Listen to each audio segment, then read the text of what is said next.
마야 2016 엔다이내믹스의 강좌를 시작을 하겠습니다. 이 강좌는 마야 2016을 입문을 하면서 엔다이내믹스 쪽에 있는 기능은 전혀 사용해본 적이 없는 마야 입문자를 위해서 구성이 되어 있습니다. 아무래도 이제 그 강의 수준 자체가 입문자를 위한 성격의 강의이다 보니까 어떤 심도 있는 그런 깊이 있는 관점이라든가 또 활용의 관점에서 얘기를 하진 않고 가능한 빠른 시간 안에 엔다이내믹스의 기본적인 조작과 사용 방법을 익히는 데 목표로 두고 있습니다. 기본적으로 이제 마야 2016이 가지고 있는 이제 그 특수 효과 쪽 관련 기능들은 바로 모델링, 리깅, 애니메이션, FX, 렌더링, 이 중에서 바로 FX라고 불리는 부분이 있죠. FX 메뉴를 선택을 하게 되면 바로 N파티클부터 시작을 해서 바로 바이프러스트까지 마야가 가지고 있는 대부분의 그 특수효과 관련 기능들은 바로 이쪽에 다 그 메뉴가 위치해 있습니다.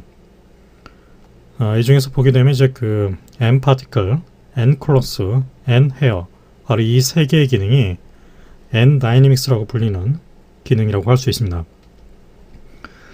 여기서는 이제 그 이 세 개의 기능을 모두 한꺼번에 다루진 못하고 N클로스와 N파티클 이 두 개의 부분을 가능한 좀 심플하고 빠른 시간 안에 기본적인 작업 개념을 익힐 수 있도록 강의를 구성할 생각입니다. 나중에 이제 그 별도의 기회가 된다 그러면 N헤어 부분을 따로 한번 다뤄보도록 하고 일단은 이 강의는 N클로스와 N파티클 이 두 개의 파트 부분을 중심으로 해서 강의를 진행을 하겠습니다. 엔다이내믹스가 가지고 있는 이 세 개의 기능은 뭐 간단하게만 그 정리를 하자면 N파티클 같은 경우는 이제 바로 파티클은 이제 그 입자라는 뜻입니다. 그러니까 무수한 어떤 그 입자의 움직임, 물리적인 움직임을 통해서 뭐 연기라든가 물과 같은 이제 어떤 유체가 이렇게 흘러내린다든가 또 충돌을 한다든가 이런 식의 어떤 모션을 만들 때 사용할 수 있습니다. N클로스 같은 경우는 이제 바로 직물, 천 또는 부드러운 어떤 그 연성의 작용을 갖고 있는 그런 물체의 성질을 표현을 할 때 바로 N클로스 기능을 사용을 해볼 수 있습니다. N헤어 같은 경우는 이제 바로 이 헤어라는 말 뜻을 이제 그대로 직역을 하게 되면 이제 바로 머리카락이 되겠죠. 그래서 이 털이라든가 머리카락과 같은 그런 형태를 만들면서 물리적인 어떤 사실성을 가지고 있는 모션을 만들어낼 수 있도록 도와주는 역할이라고 생각을 하시면 되겠습니다. 말씀드린 바와 같이 이 강좌에서는 N헤어를 제외한 N클로스와 N파티클 이 두 개의 파트 부분을 좀 더 심플하게 빠른 속도로 입문을 하는 게 목적이기 때문에 이 모든 어떤 그 특수효과 관련 기능들을 이제 세세하게 그 매뉴얼식으로 하나씩 이 접근을 해서 설명을 하기보다는 실제적인 어떤 그런 움직임을 가지고 있는 장면을 만들어 보면서 이 전체적인 작업 방법이라든가 개념을 익히는 쪽으로 구성을 할 생각입니다. 아무래도 이제 이 FX 쪽에 있는 그 기능들이 사용자가 이제 익혀야 할 부분이라든가 또 적용을 실제로 해야 할 그런 속성의 개수가 너무 많기 때문에 그 속성을 일일이 하나씩 검증을 해가면서 비교를 해가면서 익힌다는 것은 쉽지 않은 일입니다. 그래서 그런 식으로 학습하는 데는 너무 많이 지칠 수 있기 때문에 가장 핵심적이고 간단하게 먼저 접근을 해서 점차적으로 사용 경험을 늘리는 쪽으로 학습 포커스를 맞추는 게 더 중요하다고 저는 생각을 합니다. 아무튼 이제 그래서 N파티클과 이제 N클로스 이 두 개의 파트 중에서 바로 N클로스 부분부터 먼저 시작을 해보겠습니다. 먼저 이제 그 N클로스에 대한 얘기를 먼저 하기 전에 기본적으로 우리가 설정해야 할 부분이 있습니다. 바로 프리퍼런스 세팅으로 가서 일단 바로 세팅 바로 워킹 유니트를 여러분들이 이제 그 원하는 특정한 단위로 먼저 설정을 해 주십시오. 아마도 이제 기본적으로 그 마야를 설치를 하게 되면 자동적으로 센티미터로 지정이 되어 있을 겁니다. 이 얘기는 이제 그 마야에서 지금 보이고 있는 어떤 그리드라든가 또 모델링이 진행되는 과정에서 기본적으로 센티미터를 이제 베이스로 해서 조작이 이루어진다는 뜻입니다. 작업 중간에 이 워킹 유니트를 바꾸지 않도록 주의를 해 주십시오. 처음부터 센티미터로 시작을 했으면 프로젝트가 끝날 때까지 센티미터로 유지하도록 해 주십시오. 특히 이 다이내믹스와 같이 어떤 물리적인 모션을 통해서 뭔가 형태를 만들거나 움직임을 만들어낼 때는 단위를 일정하게 유지하는 것이 무척 중요합니다. 중간에 이제 단위로 바뀌게 되면 그에 따라서 연산이 가지고 있는 규모라든가 설정의 어떤 환경이 바뀜으로 해서 모션이 틀려지거나 경우에 따라서는 모션이 아예 발생이 되지 않거나 그런 문제가 혹시라도 생길 수가 있기 때문에 한번 설정한 단위는 일정하게 유지를 해서 작업을 해 주십시오.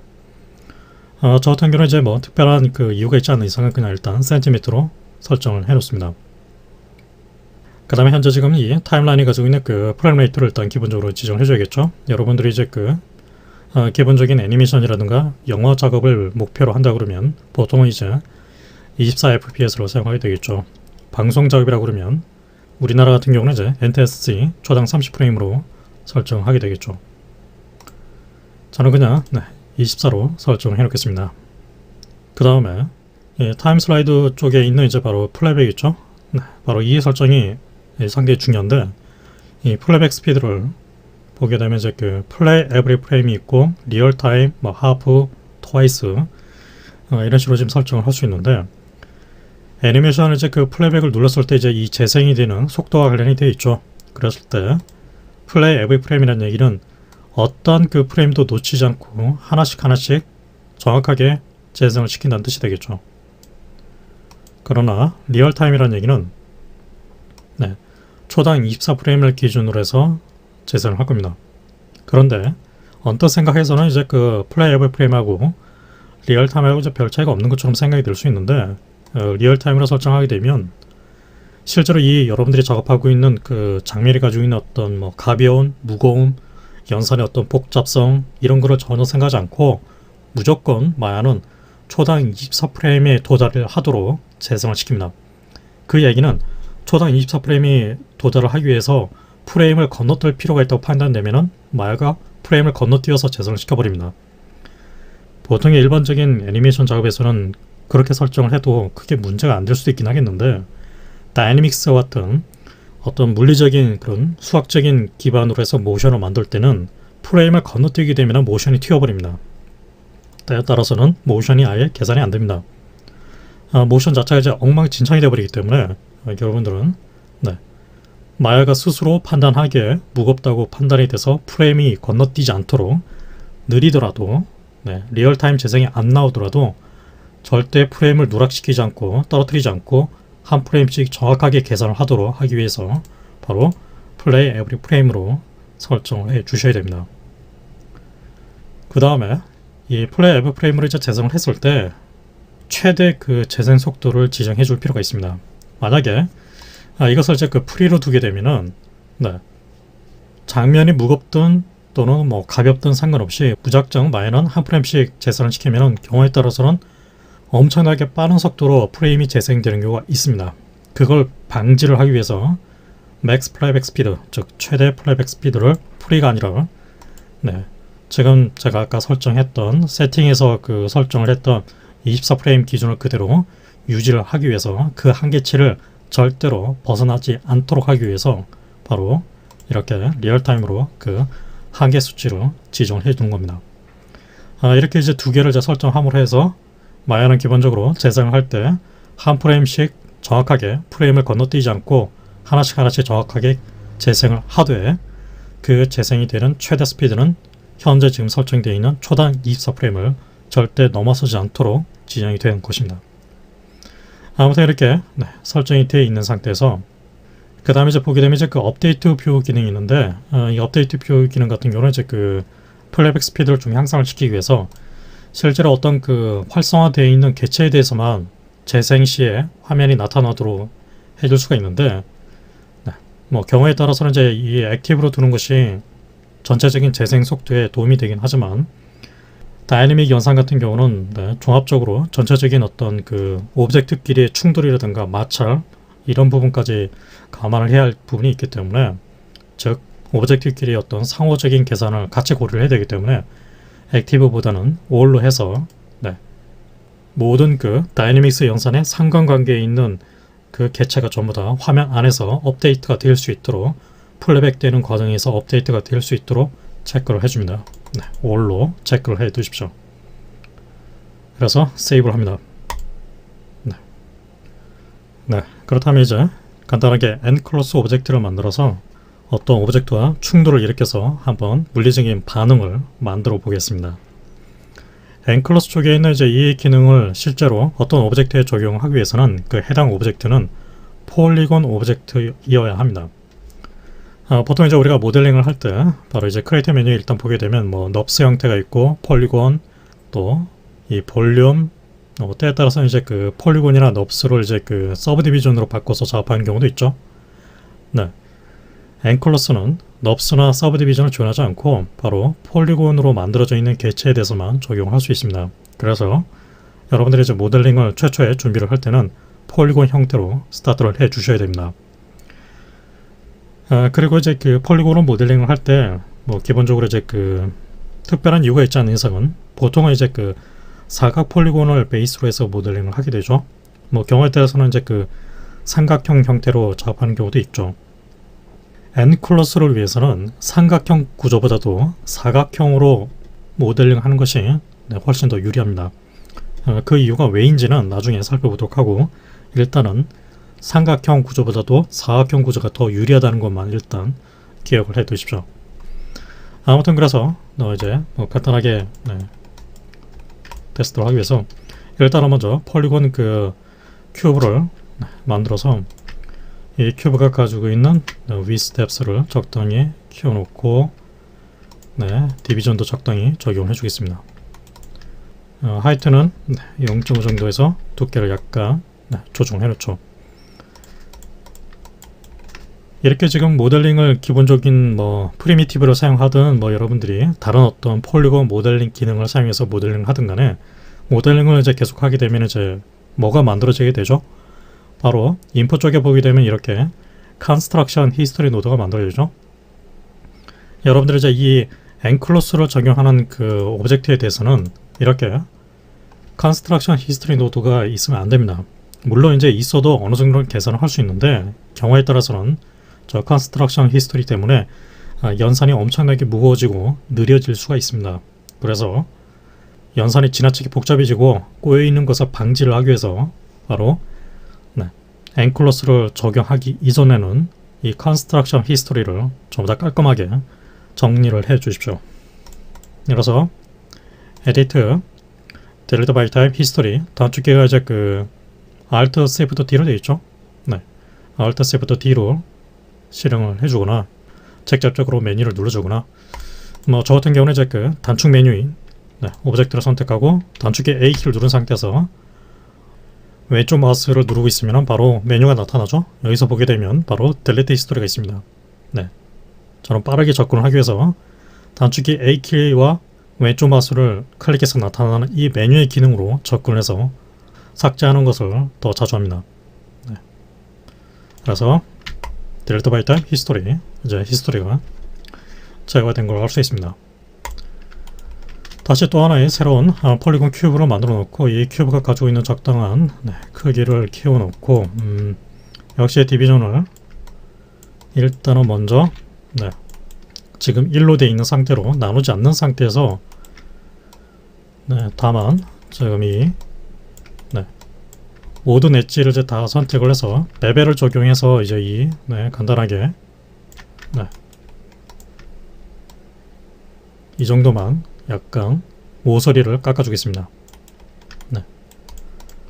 역시 Delete by Type History를 하기 위해서 A키 Delete by Type History 이름을 박스라고 바꿔놓고 이쪽은 그라운드라고 바꿔놓겠습니다.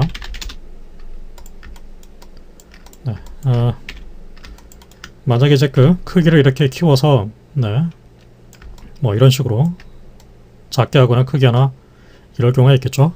그에 따라서 보게 되면 이제 그 스케일 쪽에 있는 그 사이즈가 최초 1에서 다른 값으로 바뀌게 될 수밖에 없죠. 여러분들이 역시 n클로스를 적용하기 전에 기억해야 할 점이 Construction History가 없어야 되면서 동시에 이 스케일에 대해서 프리즈 트랜스폼을 가해서 그 단위를 1로 맞춰주도록 하십시오. 꼭 그 이렇게 안 해도 n클로스가 이제 동작하는데 크게 문제가 없긴 하는데 실제로 나중에 어떤 그 다른 오브젝트하고 이제 반응을 일으켰을 때 모션이 약간 좀 이상하게 반응하거나 스케일이 좀 안 맞는 그런 느낌이 들 수도 있습니다. 그래서 바로 modify, 바로 이제 프리즈 트랜스폼 기능 있죠. 그 기능 중에 보게 되면 바로 스케일에 대해서만, 뭐 사실 이제 로테이트하고 트랜스레이트는 이제 건드릴 필요가 없겠습니다.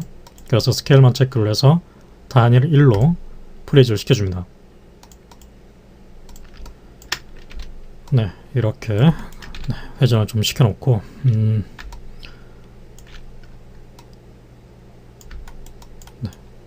배치를 해놓겠습니다. 제가 이제 의도하는 것은 이제 이 박스를 지면 아래로, 바로 이 지면이라고 가정되는 오브젝트하고 낙하를 하면서 충돌을 하도록 하는 것이 목표입니다.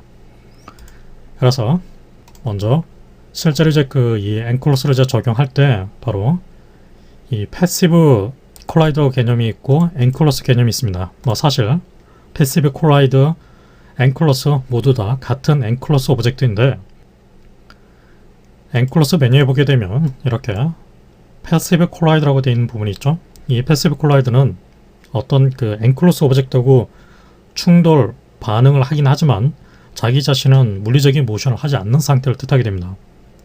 그러니까 이제 엔클로스 오브젝트가 와가지고 충돌을 해서 뭐 마찰을 하거나 탄성을 일으키거나 뭐 여러 가지 조건을 일으키는 하나의 물체로서는 동작을 하지만 자기 자신은 이제 원래 형태 그대로 가만히 있는, 움직이지 않는 상태라 뜻이 되겠죠. 그래서 저는 이제 이 바닥에 있는 이 그라운드 오브젝트를 패시브 상태로 만들 생각입니다. 그래서 Create Passive Collider로 적용해 줍니다. 그러면 이제 보시다시피 이제 N-Rigid Shape라는 그 노드가 이 패시브 콜라이드에 자동적으로 생성이 돼서 달라붙어 있는 상태가 됩니다. 아웃라이너 상태로 가보게 되면은 일단 여러분들이 하나의 엔클로스라든가 패시브 콜라이드 노드를 만들게 되면 자동적으로 뉴클러스라는 이 노드가 하나 만들어지도록 되어 있습니다. 이 뉴클러스 노드는 바로 장면 안에 존재하는 모든 그 엔다이내믹스 계열의 연산을 종합적으로 관리하는 하나의 마스터 노드라고 생각을 하시면 되겠습니다. 이 노드에서 전체 연산이 가지고 있는 어떤 연산의 품질이라든가 기본적인 물리 조건을 바꿔주는 역할을 하게 됩니다. 뭐 일단 살펴보도록 하고 나중에 그 다음에 아까 제가 이 오브젝트에 대해서 이제 그 패시브 콜라이드를 적용하니까 바로 N-Rigid라는 노드가 하나 만들어져 있죠. 이 노드는 지금 사실 그라운드 오브젝트하고 연결이 되어 있는 상태입니다. 실제로 이제 어떻게 연결이 되어 있는가를 확인을 하기 위해서 바로 노드 에디터를 열어서 확인을 해보겠습니다. 바닥 오브젝트를 선택하고 바로 여기에 있는 Input and Output Connection 버튼을 눌러줍니다. 그러면은 노드 에디터 상태에서 이제 그 확인을 해보게 되면 보시다시피 이 그라운드 쉐이프 오브젝트에 N-Rigid Shape라는 노드가 붙어있죠. 바로 N-Rigid Shape가 바로 N-Rigid 1을 뜻하게 됩니다. 똑같은 겁니다. 바로 그 다음에 바로 뒤에 엔다이내믹스의 연산을 이제 종합적으로 관리를 해주는 뉴클러스 노드가 뒤에 붙어있죠. 바로 패시브 콜라이드 노드가 이런 식으로 지금 노드가 연결이 되어 있다는 걸 확인을 했습니다. 그 다음에 이제 실제로 물리적인 모션을 일으켜서 뭔가 뭐 충돌을 하거나 탄성을 일으키거나 마찰을 하거나 형태가 찌그러지거나 실제로 그런 액티브한 상태를 만들어주기 위해서 이 오브젝트는 바로 패시브 콜라이더가 아닌 Create Enclosure 적용해 줍니다. 그럼 이제 이 오브젝트를 선택하고 역시 Input and Output 실행을 해보게 되면 바로 역시 원래 이제 최초에 이제 이 박스 쉐이프 오브젝트를 한번 엔클로스 쉐이프 1이라는 바로 실제로 이제 그 엔클로스의 연산을 담당하는 노드가 만들어지면서 바로 이제 아웃라이너 상에서 보게 되면 엔클로스 1 노드가 하나 만들어졌죠. 바로 이 노드를 말하는 겁니다. 연산을 받아서 연산된 이제 최종 결과는 다시 아웃풋 콜러스 1이라는 오브젝트를 만들게 되어 있습니다. 이 구조를 보게 되면 엔클로스를 이제 적용하기 전에 이 원본 오브젝트 있죠. 이 원본 오브젝트의 모양을 그대로 이어받아서 엔클로스 계산을 한 다음에 최종 결과는 아웃풋 콜러스 1이라는 오브젝트로 화면에 표시하도록 되어 있습니다. 이 얘기는 원본을 한번 복제를 한다는 뜻입니다. 네, 이 원본을 한번 복제를 해서 시각적인 결과를 만들어준다는 뜻이죠. 따라서 지금 이제 이 박스 쉐이프 오브젝트는 사실상 지금 숨겨져 있는 상태입니다. 이 상태는 나중에 다시 확인을 하도록 하고, 어쨌든 간에 이런 식으로 지금 연상과계가 만들어진다는 걸 확인을 했습니다. 이제 이 상태에서 플레이백 버튼을 이제 누르게 되면은 자동적으로 어떻게 되죠? 네, 이런 식으로 큐브 오브젝트가 충돌을 하면서 반응을 하는 걸 알 수 있습니다. 네.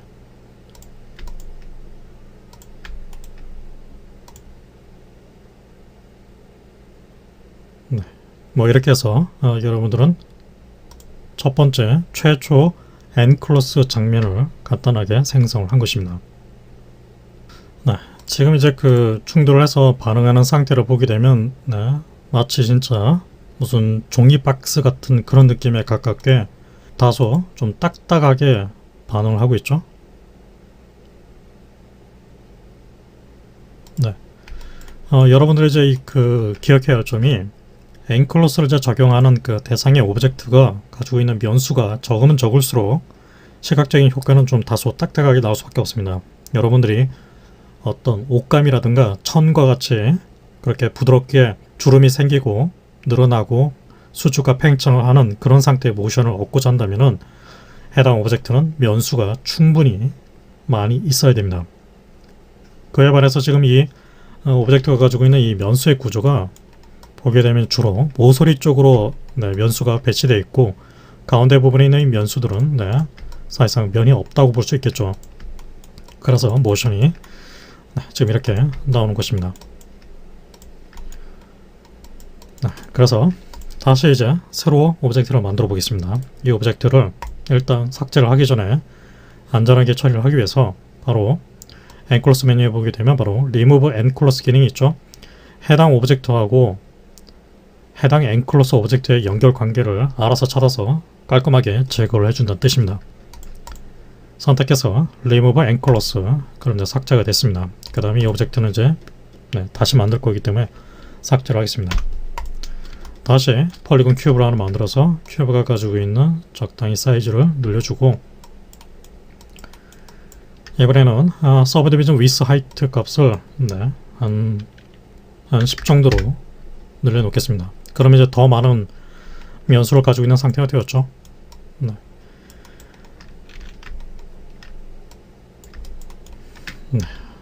아까 제가 얘기한 대로 이렇게 사이즈를 조절했다 그러면은 프리즈 트랜스폼을 해줘야 된다고 얘기를 했습니다. 일단은 먼저 딜레터 바이터 비스트를 해주고, 역시 스케일에 대해서 프리즈를 가해줍니다. 선택 크리에이트 엔클로스, 회전을 가해서 틀어놓죠. 위치를 역시 좀 떨어뜨려 놓아서 다시 플레이백을 해보죠. 어떻게 되죠? 마치 이제 어떤 좀 굉장히 얇은 어떤 천이라든가 굉장히 가벼운 어떤 그런 종이라든가 고무에 가깝게 수축을 하면서 찌그러지는 걸 알 수 있습니다. 아까 처음에 제가 만든 큐브 오브젝트하고는 굉장히 모션이 다르죠. 이와 같이 엔클로스를 이제 적용하는 대상이 가지고 있는 오브젝트의 그 면수에 따라서 그 초기 반응이 이렇게 다르기 때문에 그 점을 잘 기억을 해 두셔야 됩니다.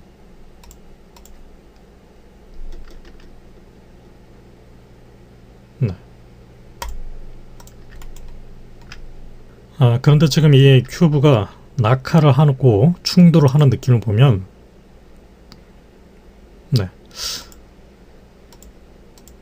사실 거의 이제 슬로우 모션에 가깝다는 느낌을 가지고 있습니다.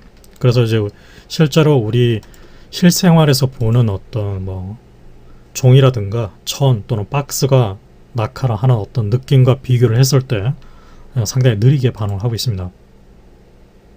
너무 슬로우 모션이라는 얘기죠.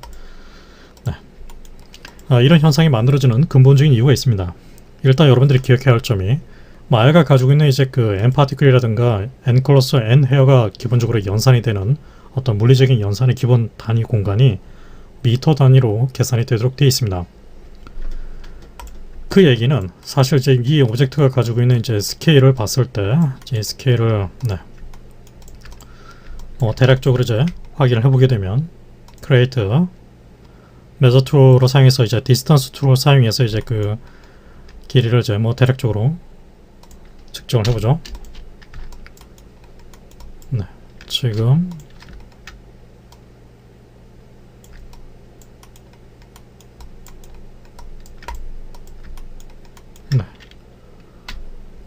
포인트 스냅을 걸어서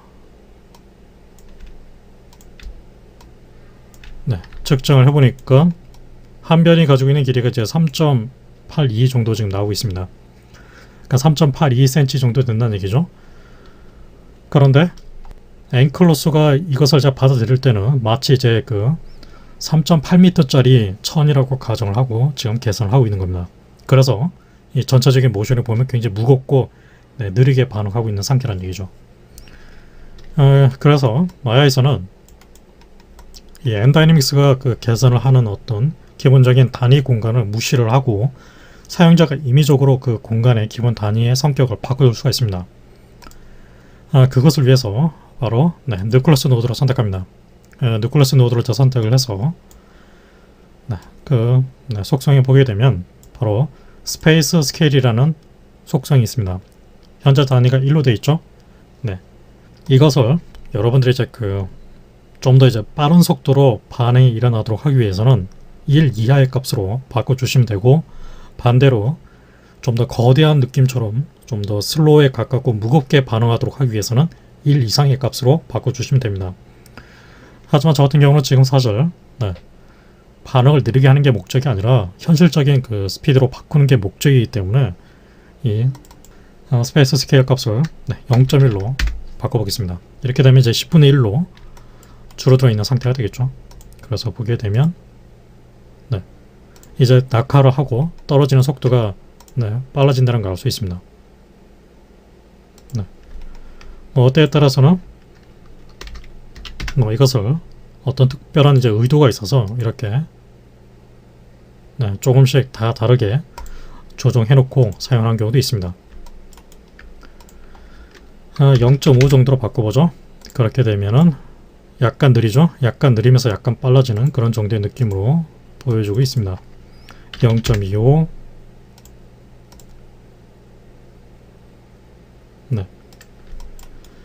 실제로 지금 이제 이 만들어지는 어떤 그 충돌을 하고 낙하를 하고 수축을 하는 이런 모션이 실제적인 리얼타임 속도, 즉 제가 지금 초당 24프레임으로 설정해 놓은 상태죠.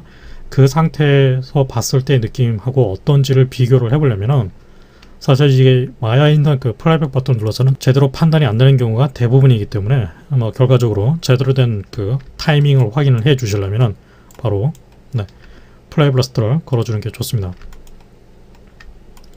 플레이 블러스트 옵션에서 저는 포맷을 여러분들이 원하는 타입을 선택을 해 주십시오. 보통은 이제 그 QT, 즉 퀵타임이거나 마이크로소프트 AVI 형태로 플레이 블러스트를 만들게 되겠죠. 저는 QT 타입, 퀵타임 애니메이션 타입으로 사용해서 애니메이션 코덱을 사용해서 만들어 보겠습니다. 플레이버스트를 하게 되면 한번 재생을 하게 되겠죠. ES 키를 눌러서 중간에 스탑을 시키겠습니다.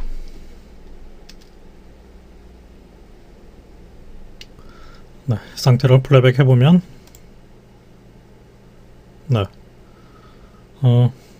제 개인적인 관점에서는 적당해 보이는 어떤 그 낙하 속도, 그런 느낌을 보여주는 것 같습니다.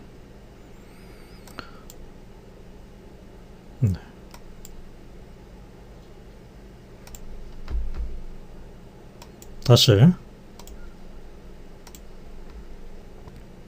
현재 지금 이 그 장면이 만들어져 있는 상태를 보게 되면 약간 좀 쉽게 좀 찌그러든 상태로 모션이 바뀌고 있죠.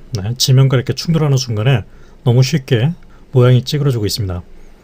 그것을 좀 덜 찌그러지도록 바꾸기 위해서 바로 이 오브젝트에는 지금 사실상 형태가 찌그러지고 수축과 팽창을 하도록 실제적인 계산을 하는 그 역할을 하는 노드가 있겠죠.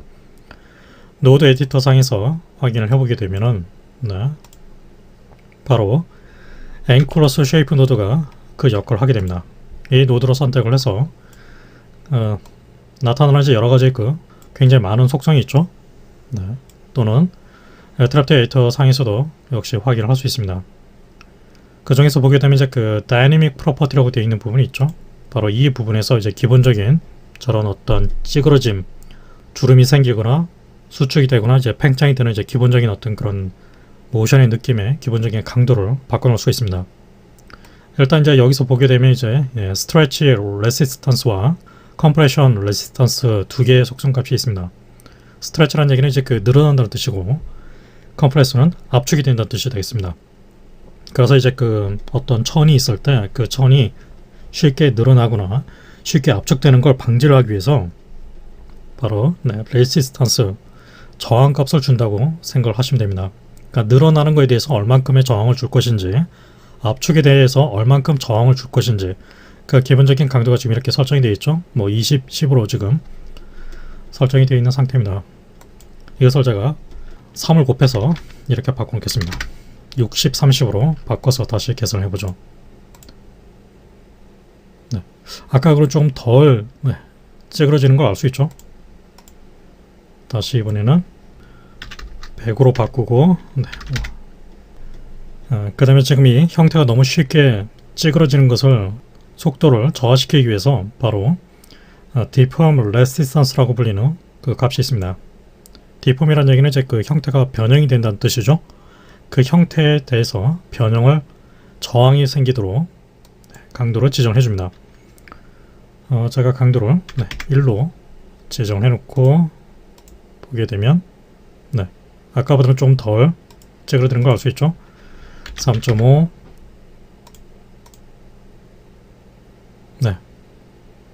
어느 정도 지금 원래 형태를 이제 유지를 하면서 찌그러지는 걸 알 수 있습니다.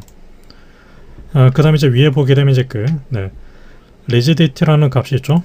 rigidity라는 말은 이제 그 딱딱하다는 뜻인데, 원래 그 가지고 있었던 최초 형태를 좀 딱딱한 그런 느낌으로 모션을 만들기 위해서 바로 이 값을 증가를 시켜주면 됩니다.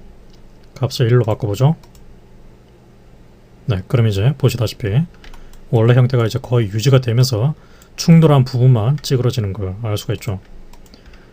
디폼 값을 반대로 2로 낮춰놓고 레지디티 값은 1.5로 바꿔서 그러면 또 이런 식으로 느낌이 바뀌고 있죠. 아무튼 뭐 이런 식으로 이제 그 바로 스트레치, 컴프레션, 리지디티, 디폼 이 4개의 속성을 이용해서 얼만큼 쉽게 찌그러드는 것인가, 아니면은 원래 형태를 어느 정도 유지하도록 할 것인가를 기본적으로 조절을 할 수가 있습니다.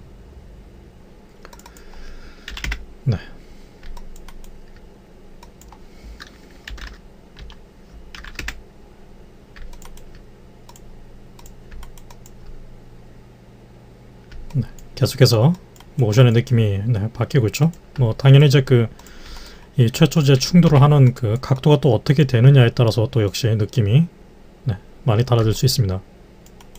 알 수 있죠.